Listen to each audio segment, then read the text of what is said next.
الريش مدينة مغربية تقع في منطقة الأطلس المتوسط، وتتميز بطبيعة جغرافية رائعة بين جبال الأطلس ووديانها. تأسست الريش عن طريق عشيرة أيت ححو، وهي جزء من قبيلة أيت مومو الزدكية، واسمها أمازيغي يعني الدرع الصخري، مما يعكس الطبيعة الجغرافية للمنطقة.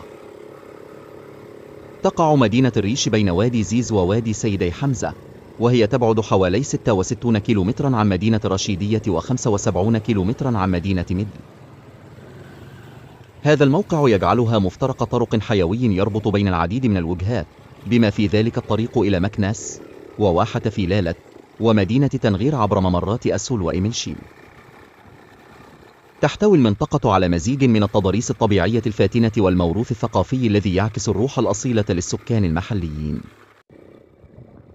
تعرف المدينة بجوها الريفي التقليدي وضيافتها المعروفة، مما يجعلها وجهة سياحية جذابة للسياح الباحثين عن تجربة ثقافية مغربية أصيلة. بفضل موقعها الجغرافي وحضارتها العريقة، تشكل الريش نقطة جذب للزوار الراغبين في استكشاف جمال الطبيعة المغربية والتعرف على الثقافة الأمازيغية عن قرب.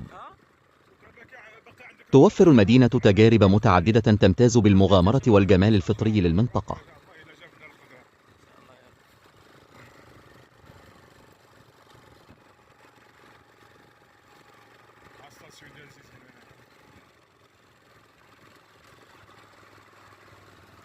كاش تخفى هذا شويه المازوط ولا والو؟ كاش شويه المازوط ولا لا؟ كاش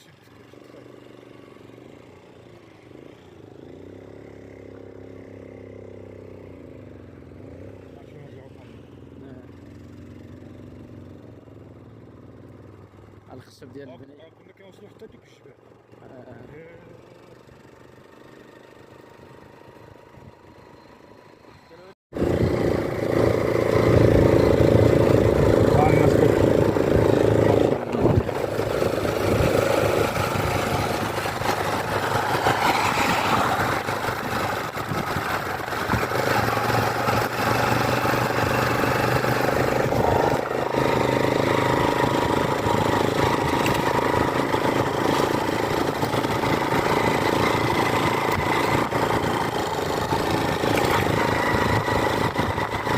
هذا هو اللي جاي نسات، هذا هو اللي جاي من سميتو تيليش، جاي من تيليش ولكن جاي واحد اخر من زيز.